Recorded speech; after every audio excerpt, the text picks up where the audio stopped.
Do you want a ride? Once you get in, the car takes off, the door slamming shut and tire rubber burning in its wake. Behind the wheel, the driver's got to be highly skilled, heavy on the pedal, and most of all, oh man, most of all, somebody you want to be with. He's got to drive near the edge of the cliff, but never over. He's got to turn sharply just as you think you know where you're going. He's got to gun it on the final lap.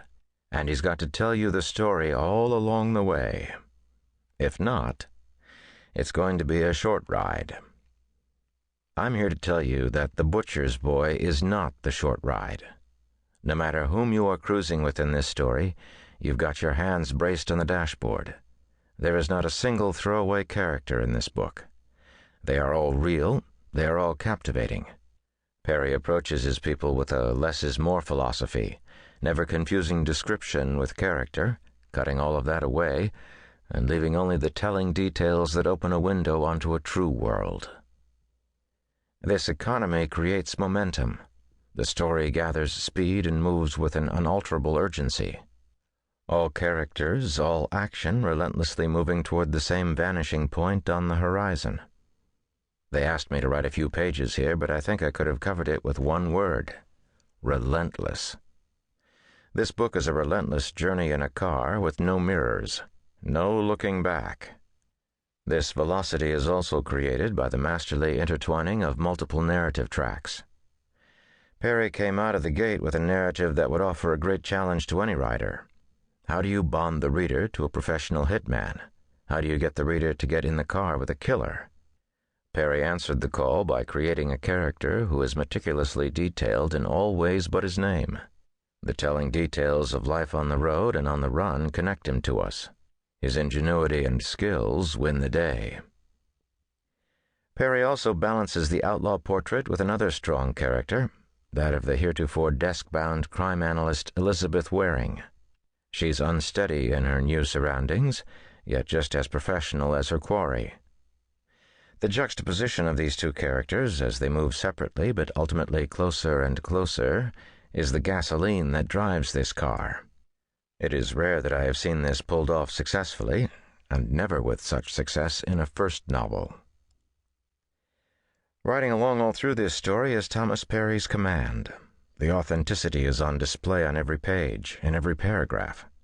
From how hot desert air feels on the skin in Las Vegas, to how paperwork is shuffled in the Justice Department, to how a hired killer slips into a locked hotel room to fulfill a contract, the author's skill in creating his world repeatedly awes the reader. Verisimilitude. Every page is absolutely authentic, and that creates a velocity of its own. Character, control, and momentum. Perry has pulled off a wonderful trifecta in this novel. It is a rare accomplishment. So unusual is a book like this that it reminds me of how its own character Elizabeth Waring viewed her search for an unnamed, unknown hitman.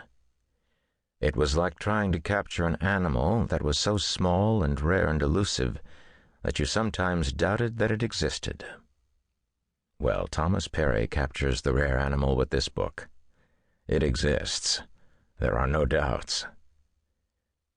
When The Butcher's Boy was first published 20 years ago, it received many accolades. Among them was the Edgar Award for Best First Novel. This award is bestowed by the Mystery Writers of America and is not taken lightly. I think the book you are about to read deserved that honor hands down. Time now for you to start the story. The car is at the curb waiting. The door is open, and the engine is thrumming as high octane moves through its heart. Get in and ride.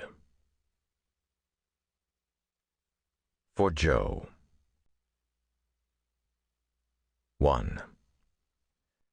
The union meeting, thought Al Veazey, had gone as well as could be expected, all things considered. He had finally figured out why the retirement fund was in such trouble all the time, when everybody else in the whole country with anything to invest seemed to be making money. And he had explained what he knew, and the union members had understood it right away, because it wasn't anything surprising if you read the newspapers. The big unions had been getting caught in similar situations for years. Low-interest loans to Fieldston Growth Enterprises. Hell of an impressive name.